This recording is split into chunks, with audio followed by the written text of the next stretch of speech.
여러분, 우리가 일상을 살아가면서 참 원하지 않고 바라지 않지만은 때로는 힘든 일이 생기기도 하고 어려운 일이 생기기도 하고 때로는 참 피할 길을 주시면 좋겠다 생각이 되지만은 참 앞이 보이지 않을 때도 있습니다. 근데 우리에게 소망이 있는 것은 내가 주님 존전을 사랑하여 이 자리에 와서 기도하고 하나님의 말씀을 들을 때 은혜가 있고 기도할 수 있는 용기가 있으면 문제는 이겨낼 수가 있습니다.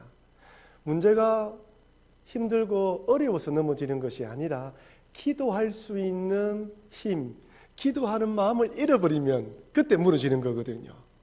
그래서 주님 존전에 와 앉아 있다는 것이 은혜이고 또 이 믿음으로 살아가면 된다는 것을 꼭 기억하시면서 기도로 살아가시는 여러분과 제가 되기를 바랍니다. 제가 한번 기도하겠습니다.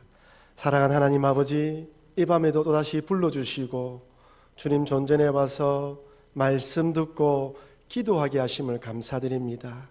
혹시 우리 성도들 가운데에 이 자리에 오기 전까지 회사에서, 직장에서, 사업터에서, 생업터에서 이런저런 일이 있었다 할지라도 오늘 말씀 듣고 기도할 때 돌아갈 때는 하나님 주시는 평안함, 세상이 알 수 없는 기쁨, 하나님만 주시는 영적 감동을 가지고 돌아갈 수 있도록 도와주시옵소서. 그리하여 샘을 얻고 살아갈 수 있도록 능력과 은혜를 더하여 주시옵소서. 우리는 아무것도 할 수 없는 약한 자입니다. 그러기에 주님만 의지하며 달려가기를 원하오니 받아 주시옵소서. 근사님들 아름다운 찬양을 받아 주시옵고 늘 주님만 찬양하는 입술, 복된 입술로 살아드릴 수 있도록 도와 주시옵소서. 말씀을 듣습니다. 말씀하시는 하나님을 기대하오니 말씀하여 주셔서 나의 답답한 마음, 힘든 마음이 말씀으로 힘을 얻고 소망을 가지게 되게 도와 주시옵소서. 감사드리며 예수님 이름으로 기도합니다. 아멘. 이전에 한 10년, 15년 전에 조기 유학 붐이 많이 일어났죠. 그때 좀 가정적으로 형편이 되시는 분들은 어린 자녀들을 외국에 많이 보냈습니다. 그 중에는 정말 공부를 잘해서 해외 나가서 공부도 열심히 하여서 실력을 향상시키는 그런 아이들도 있었지만 또 그 중에는 한국에서 하도 말썽을 피우니까 부모님이 외국으로 쫓아보낸 아이들도 있습니다. 그런 아이들이 외국에서 생활을 잘하면 좋지만은 또 대부분이 한국에서 했던 그런 습관을 버리지 못하고 외국에서는 오히려 부모님의 간섭을 받지 않으니까 더 안 좋은 길로 가는 경우가 있었어요. 제가 전에 뉴질랜드 섬겼던 교회에도 한참 한국에서 유학생들이 많이 오던 시절이 있었다고 합니다. 그때 그 교회의 주일학교를 섬겼던 한 집사님을 만나서 이야기를 나눈 적이 있었는데 이 집사님이 이런 이야기를 하시더라고요. 한 아이가 자기 반에 배정이 되었다고 합니다. 이 아이도 조기 유학 온 아이인데 공부를 잘해서 온 아이가 아니라 보니까 말썽을 피워서 부모님이 보낸 아이들이라는 거예요. 이 아이가 자기 반으로 배정되는 순간 한편으로는 걱정이 되고 또 한편으로는 잘 섬겨야 되겠다는 마음으로 섬겼다고 합니다. 이 당시 23의 나이가 그 아이의 아버지 연배쯤 되었던 것이죠. 참 성품이 좋으신 분이었어요. 참 부드럽고 온화하고 잘 품어주는 분이었습니다. 그러나 이 아이가 부모님하고 아버지와 관계가 안 좋았겠죠. 그런데 이 선생님은 잘 품어주니까 마음을 열었던 거예요. 어느 날 이 아이가 학교를 마치고 자기를 찾아와서 펑펑 울더랍니다. 무슨 심각한 일 있나 싶어서 이야기를 들어보니까 알다시피 외국에는 담배가 좀 비싼 편입니다. 이 아이가 고등학생인데 이 담배를 피기 시작한 것이죠. 이 돈이 비싸다 보니까 부모님이 보내준 용돈으로 이 담배를 사가지고 피다 보니까 이제 감당이 안 되는 것입니다. 그래서 한국에 아버지께 전화를 해서 아버지 용돈을 보내주십시오라고 이야기를 하면서 이 아이가 정직하게 담배를 피다 보니까 좀 돈이 더 필요합니다. 이 이야기를 한 거예요. 여러분이 아버지라면 어떻게 반응하겠습니까? 야단을 치겠죠. 너 아직도 정신을 못 차렸냐? 이제 담배를 끊어야 되지 않느냐? 외국에 가서도 아직도 그렇게 한국에서 하던 버릇을 버리지 못하면 어떻게 하느냐? 정신 차리라 야단 치고 구슬리기도 하고 타일르기도 해야 되지 않습니까? 근데 이 아버지가 덤덤하게 담배는 따로 보내줄 테니까 돈을 아껴 쓰라고 하더랍니다. 전화를 다 끊고 난 뒤에 이 아이 마음속에 아버지가 나를 포기했구나. 아마 제 생각에는 그 아버지가 한국에서 그 아이와의 문제 때문에 아무리 그 문제 때문에 속이 많이 상했나 봅니다. 이제 더 이상 실강이 버리기 싫어서 이제 막 포기했던 것이 아닌가라는 생각이 들더라고요. 아버지가 자기를 포기했다는 마음이 드니까 이 아이 마음속에 이제 의지할 데가 없다라고 생각하고 이 선생님을 찾아봐서 울면서 하소연한 것이죠. 제가 그 이야기를 들으면서 그렇게 눈물 흘리며 선생님을 찾아와서 눈물 흘렸던 그 아이의 마음도 이해가 되고, 잘 모르지만은 그 아들에 대해서 그렇게 말했던 그 아버지의 마음도 조금이나마 이해할 수 있었던 것 같습니다. 그러면서 과연 우리 하나님은 어떤 하나님입니까? 우리가 살아가면서 하나님 앞에 우리의 모습을 살펴보면 때로는 참 세상에서 망나니 같은 아이들보다 더 못할 때도 있거든요. 매번 똑같은 죄를 짓기도 하고 반복해서 죄를 짓기도 하고 하나님 뻔히 보고 있는 것을 알면서도 욕망과 정욕에 넘어져서 죄를 지을 때도 있지 않습니까? 이럴 때 우리 하나님께서 그래, 네 알아서 해라. 나 이제 더 이상 너희에 대해서는 관심을 가지지 않겠다라고 말하시면 어떻게 할까? 이런 마음이 들더라고요. 그런데 우리 하나님께서는 우리를 포기하지 않으십니다. 하나님은 은혜롭고 자비로우신 분이기 때문에 그 어떤 죄를 지었든지 간에 어떤 마음의 아픔이 있든지 간에 주님께 나오는 자는 다 받아주신다는 거예요. 그래서 여러분들이 오늘 이 자리에 나와서 기도할 수 있고 하나님 앞에서 예배드릴 수 있는 것입니다. 집 떠난 아들, 탕자의 비유에 등장한 아버지를 한번 보십시오. 그 아버지가 우리 하나님이십니다. 집 떠난 아들이 저 멀리서 돌아오는 모습이 보이자 아버지가 어떻게 하십니까? 누가복음 15장 20절 말씀입니다. 우리 같이 한번 읽어볼까요? 이에 일어나서 아버지께로 돌아가리라. 아직도 거리가 먼데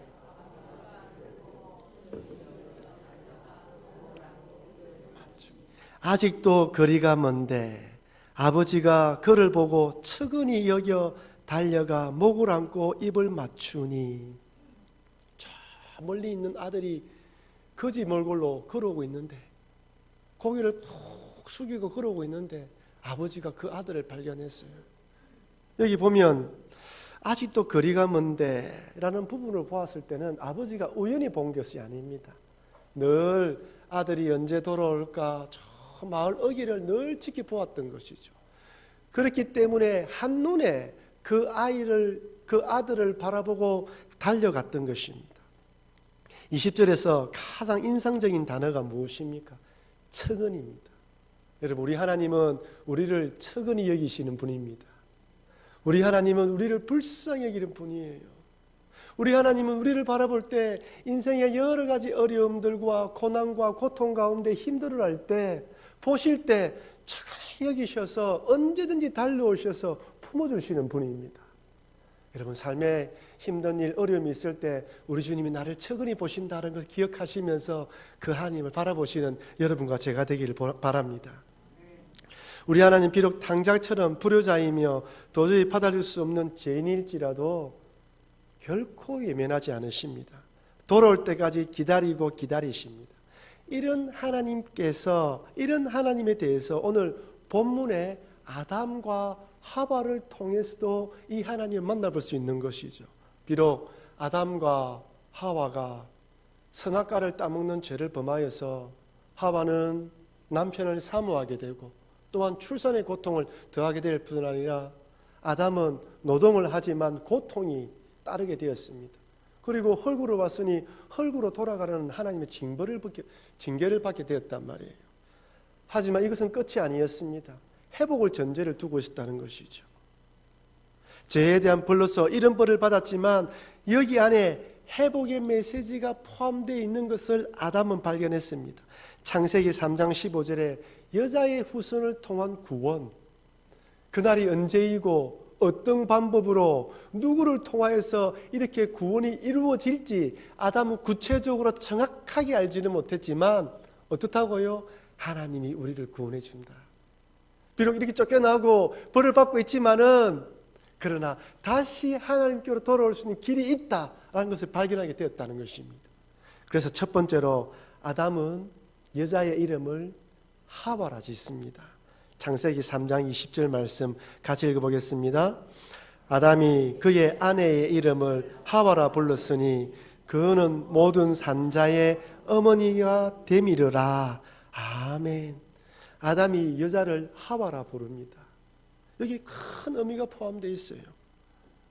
모든 산자의 어머니. 여기 산자의 어머니라는 말 속에 두 가지 의미가 포함되어 있습니다. 첫 번째는 말 그대로 이 땅에 태어난 모든 인류의 시조가 된다는 것이죠. 이 땅에 태어난 모든 인류의 어머니가 된다는 것입니다. 하나님께서는 아담과 하와를 창조하시고 난 후에 생육하고 번성하라고 말씀하셨습니다. 하지만 큰 문제가 생겼습니다. 죄로 인하여 아담과 하와는 죽어 흙으로 돌아갈 수밖에 없게 되었습니다. 하나님께서 반드시 죽는다고 했거든요. 만약 하나님께서 그 자리에 적결 심판하여 죽게 만들었다면 아담과 하와를 통하여서 생명이 태어날 수 없게 되는 것입니다. 하지만 하나님께서는 징계 가운데 은혜를 베풀어 주셔서 아담과 하와가 그에게 생명을 연장시켜 주셔서 이 땅에 살아갈 수 있을 만큼 생명을 연장시켜 주었던 것이죠. 그래서 생명이 태어나도록 만들었습니다. 그런 이 땅에 태어난 모든 인류의 시조가 되는 것이죠. 이게 첫 번째 뜻입니다. 두 번째는 여기 산자라고 번역된 이 산이라는 살았다라는 히브리어가 하이인데 이 히브리어를 헬라어가 번역하면서 조회라고 번역했습니다. 이 조회라는 이 생명, 이 조회라는 헬라 뜻은 우리 코에 호흡, 이 땅에 살아있는 동안 호흡하는 그런 생명을 말하는 것이 아니라 영생을 의미합니다. 예수 그리스도를 믿는 자들에게 주어지는 영원한 생명을 의미하는 것이죠. 그러니 아담은 창세기 3장 15절 말씀을 통해 비록 죄로 인해서 에덴 동산에서 쫓겨나 죽을 수밖에 없게 되었지만 하나님께서 구원자를 보내주시는데 자신의 아내 여자의 후손을 통하여 구원자를 보내주셔서 영원한 생명을 얻게 하실 것을 바라보고 자신의 아내의 이름을 하와라 지었던 것입니다. 그러니까 이 이름 안에는 믿음의 고백이 담겨 있는 거예요. 하나님 말씀을 믿는 신앙의 고백이 담겨 있는 것입니다. 아담은 하나님께서 내리신 징계 가운데 회복과 소망을 보았습니다. 그날이 언제인지 누구를 통해서 어떤 방법으로 이루어질지 정확하게 알지는 못했지만 하나님께서 구원해 주신다는 걸 깨닫게 된 것이죠. 여러분, 사람은 그 아무리 죽을 것 같은 절망적인 상황일지라도 희망과 소망을 발견하면 절대로 죽지 않습니다. 여러분, 지옥인 이유가 무엇인 줄 아십니까? 지옥에는 한 가지 없는 것이 있는데 희망이 없어요. 소망이 없습니다. 그래서 지옥 앞에 이런 푯말이 있다지 않습니까? 모든 희망을 버려라. 희망이 없어요. 끝없는 고통, 영원한 고통만 담겨 있습니다. 사람들이 이 땅에 살아가면서 스스로 목숨을 끊는 이유가 무엇입니까? 희망과 소망을 발견하지 못하면 아무리 남들 보기에 살기 좋은 세상일지라도 목숨을 끊어버립니다.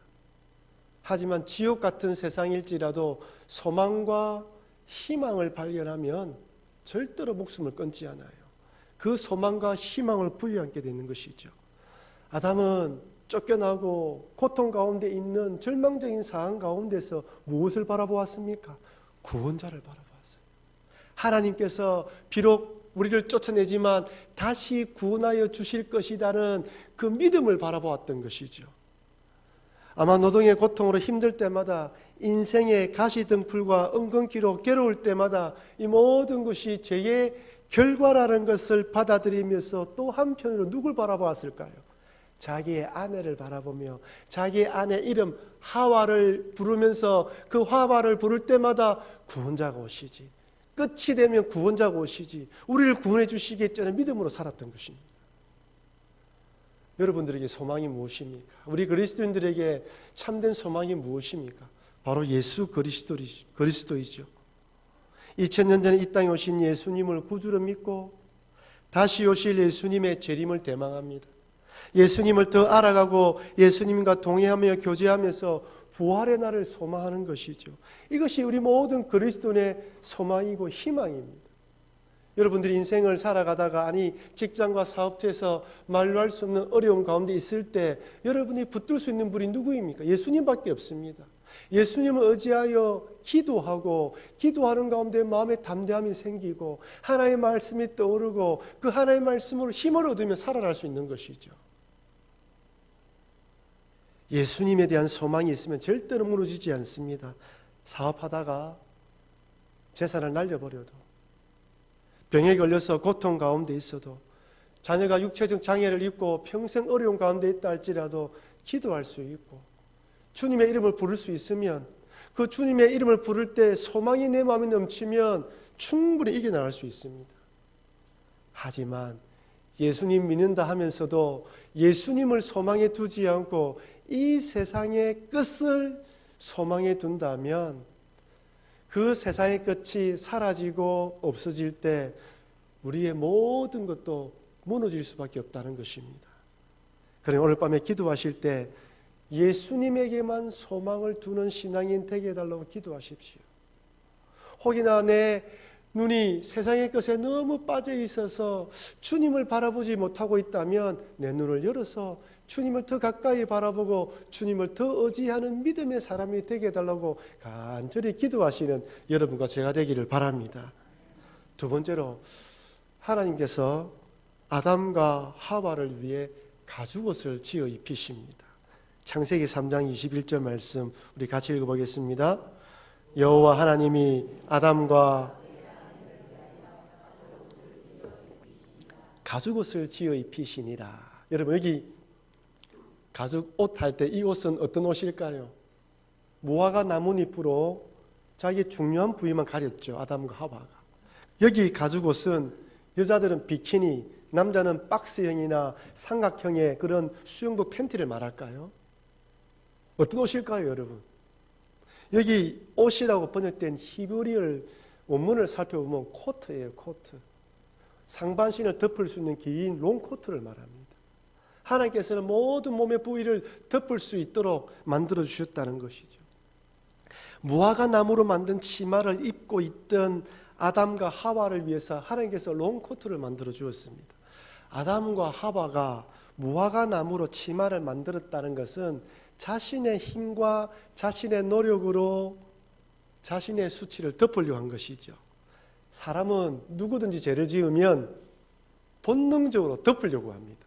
감추려고 하는 것이죠. 어떤 방법을 동원해서든지 덮으려고 하고 변명과 핑계대면서 인정하지 않으려고 합니다. 절대 인정하지 않으려고 해요. 하지만 아무리 숨기려고 해도 숨겨지지 않습니다. 시간이 지나면 나뭇잎이 말라서 없어지는 것처럼 인간의 노력은 결국에는 들통나게 되어 있습니다. 여러분, 이 세상에 비밀이 있습니까? 없습니다. 술수와 강교를 부리면 그 당시에는 사람들이 모른다 할지라도 시간이 지나면 다 들통납니다.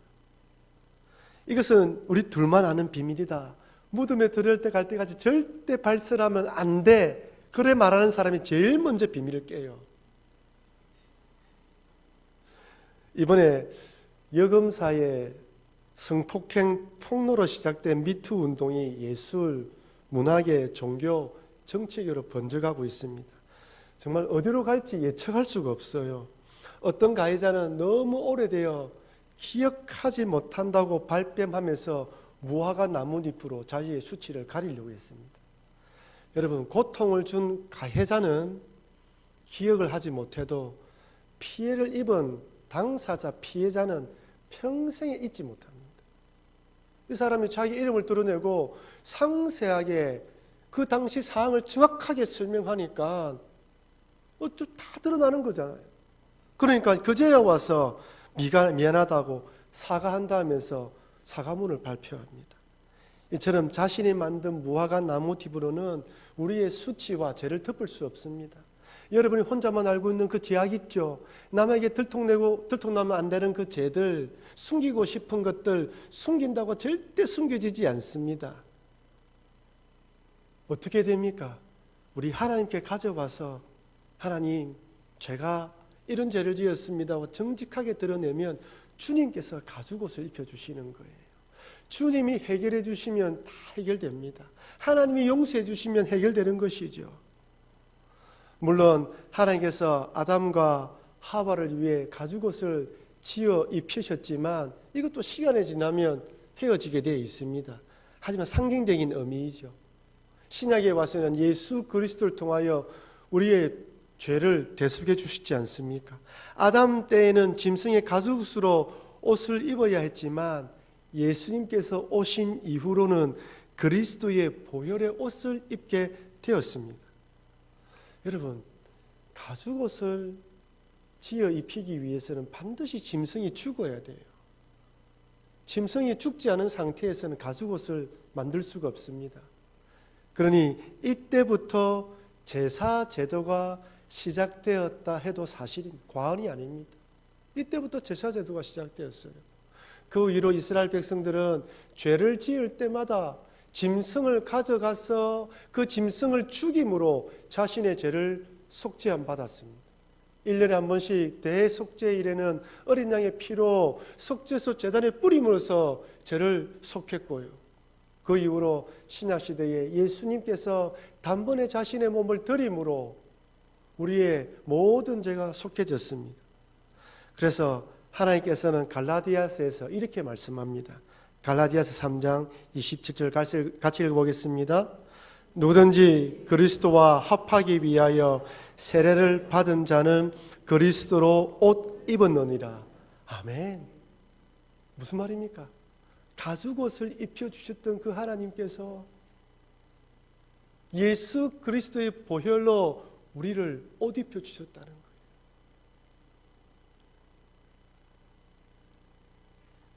그렇다면 예수 그리스도로 이 옷 입었다는 의미가 무엇입니까? 예수님의 보혈의 은혜가 나를 감싸고 있다는 것입니다.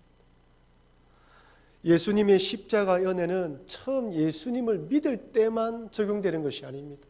내가 처음 예수님 믿을 때 주님 내가 이런 죄인입니다 고백할 때 그때만 적용되는 것이 아닙니다.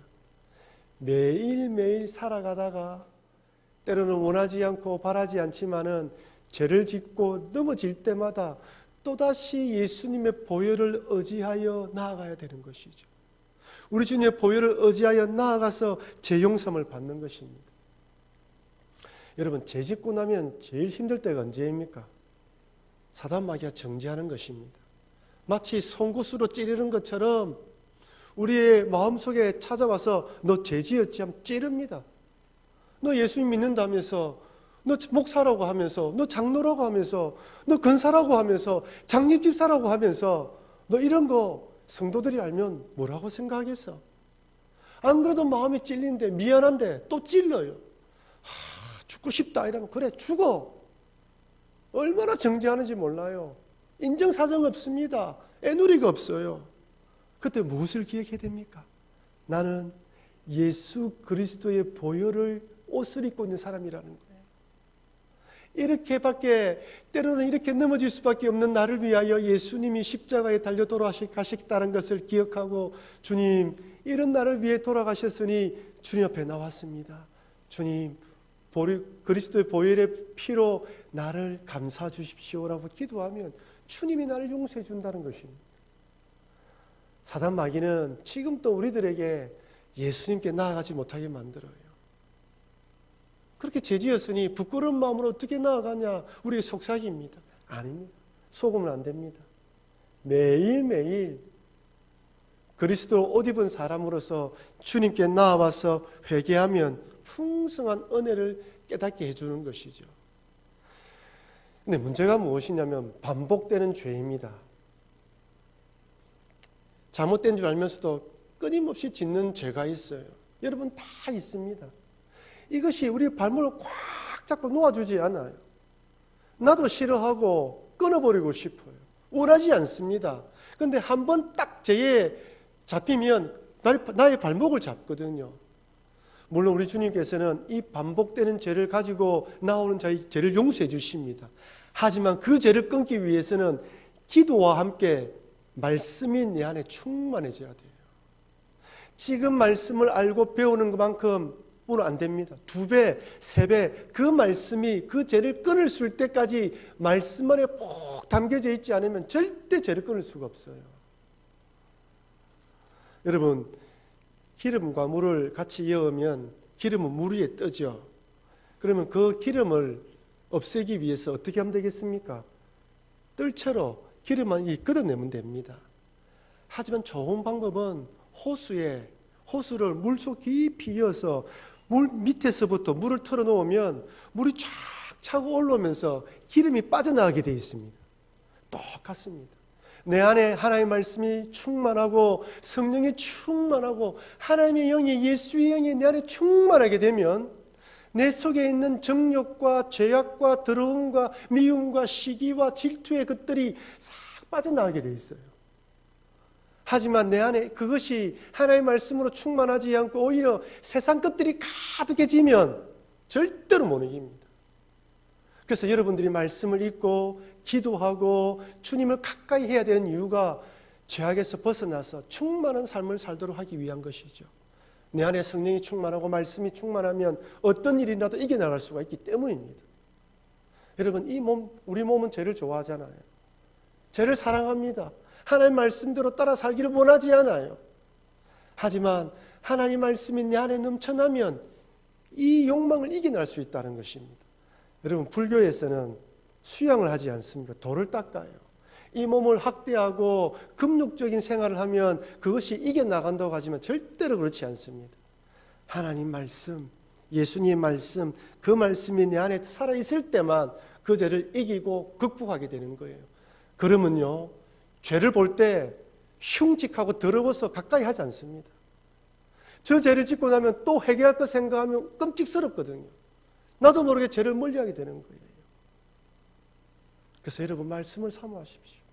기도하실 때마다 하나님 가까이 하시고, 하나님 나를 가까이 붙들어 주십시오. 더 주님을 가까이 하기 원합니다. 나를 붙들어 주십시오라고 간절히 기도하십시오. 어느 목사님께서 목회를 참 잘하셔가지고 교회도 부흥하고 사역도 많이 하고 집에도 문제가 없고 교회도 문제가 없는데 어느 날 갑자기 마음속에 뭔가 영적으로 막히기도 하고 재미도 없고 힘이 들더라는 거예요. 막 기도도 해도 빨리 집에 가고 싶고 한 시간 이렇게 기도했는데 한 10분만 하면 막 집에 가고 싶더라는 거예요. 이게 뭘까? 마음속에 딱 이런 생각이 들더랍니다. 하나님께 나아가지 못하게 만드는 건 다 누구의 짓입니까? 사단 마귀의 짓이에요. 하나님을 더 바라보지 못하게 만들고 세상 것도 좋아하게 만들고 말씀 들으려고 하는데 드라마 생각이 나고 다 사단 마귀의 생각이라는 것이죠. 그래서 그 자리에서 주여! 하고 삼창하고 크게 기도를 했답니다. 주여! 주여! 도와주십시오. 그러니까 갑자기 마음에 뭔가 환히 뚫히면서 기도가 나오더라는 거예요. 여러분, 때로는 기도가 막히고 기도하고 싶은데 마음이 열리지 않으면 간절히 부르짖어 기도해야 돼요. 주님 도와주십시오. 사단 마귀가 떠나게 해주십시오. 기도해야 되는 것이죠. 우리 힘으로 이길 수가 없어요. 자꾸 처지고 자꾸 넘어지려고 할 때 그때는 주여 간절히 부르짖어야 되는 것이죠. 여러분, 이 밤에 오셔서 기도하고 돌아가실 때 간절히 기도하고 돌아가십시오. 나를 이길 수 있도록, 말씀이 나를 이길 수 있도록 기도하셔야 된다는 것입니다. 마지막 3번째로 흙으로 돌아가라고 말씀합니다. 창세기 3장 22절 23절입니다. 우리 같이 읽어보겠습니다. 여호와 하나님이 이르시되 보라, 이 사람이 선악을 아는 일에 우리 중 하나같이 되었으니 그가 그의 손을 들어 생명나무 열매도 따먹고 영생할까 하노라 하시고 여호와 하나님이 에덴 동산에서 그를 내보내어 그의 근원이 된 땅을 갈게 하시니라. 아멘. 신라곤 하게 됩니다. 생명나무 실과를 따먹고 영생할까 싶어서 내쫓아요. 왜 그렇습니까? 죄를 짓는 몸으로 영원히 사는 것은 영원한 지옥입니다. 이 몸을 입고서는 우리가 아무리 성령 충만해도 결국엔 죄의 유혹까지는 이겨나갈 수 없거든요. 이 몸을 벗고 천국에 들어가야지만 영원히 안식을 누릴 수 있습니다. 거기서 다시 시작하는 거예요. 그래서 이 땅에 산 날 동안에는 이 몸을 가지고 믿음으로 살아야 되지만은 결국에는 이 몸을 벗는 날을 소망해야 됩니다. 그 날이 언제입니까? 우리 죽는 날이에요. 스스로 목숨을 끊으면 안 됩니다. 살아있을 때까지는 믿음으로 살아야 돼요. 하지만 이 몸을 벗어야 부활의 몸을 입게 되어 있습니다. 그래서 죽는 것을 두려워하거나 죽는 걸 무서워하면 안 됩니다. 분명 이 땅에 건강하게 오래 사는 것은 복 중에 하나입니다. 하지만 부활의 몸을 입고 영원히 사는 것에 비하면 아무것도 아닙니다. 여러분, 아무리 과학기술이 발전되어지고 의료기술이 향상된다 할지라도 사람이 늙어서 죽는 것을 막을 수가 없습니다. 아무리 성공하고 출세해서 많은 사람에게 인정받는다 할지라도 인생에 찾아오는 고통, 아픔, 괴로움들은 막을 수가 없어요. 삼성 이건희 회장의 막내딸 이윤형 씨가 2005년 미국의 뉴욕 맨하탄에 자신의 아파트에서 목을 매 숨진 채 발견되었습니다. 자살한 것이죠. 그 당시 나이가 26살이었습니다. 그 본인이 얼마나 힘들었겠습니까? 하지만 막내딸을 그렇게 보내야 됐던 그 부모의 마음은 죽을 때까지 미안함과 그리움으로 살아가야 되는 거예요. 그 고통을 벗어날 수가 없습니다. 부자라고 고통이 없습니까? 성공한 사람이 고통이 없습니까? 다 고통이 있어요. 그 고통을 벗는 순간은 죽는 날입니다. 죽을 때 모든 근심, 걱정에 벗어나서 하나님 앞에 영원히 안기게 되는 것이죠. 웨스트민스터 소요리 문답 37문에 신자의 죽음에 대해서 이렇게 말씀합니다. 신자가 죽을 때에 그리스도에게서 무슨 유익이 받습니까? 한번 다시 읽어볼까요? 신자는 죽을 때에 그의 영혼이 완전히 거룩하게 되어 즉시 영광에 들어가고 그의 몸은 여전히 그리스도에 연합되어 부활할 때까지 무덤에서 쉽니다. 아멘.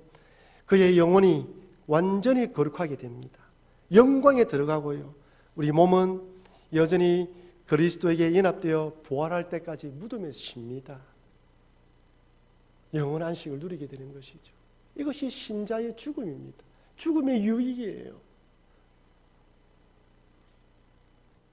모든 걱정과 근심을 벗어버리고 영원한 안식을 누립니다. 그러니 이 땅에 오래 사는 것도 복이지만 한 번은 죽어야 한다는 사실을 잊지 마시고 생명이 있는 동안 믿음으로 사셨다가 육신의 생명이 끝날 때 영원한 천국에 들어가셔서 안식을 누리는 것을 소망하시는 여러분과 제가 되기를 바랍니다.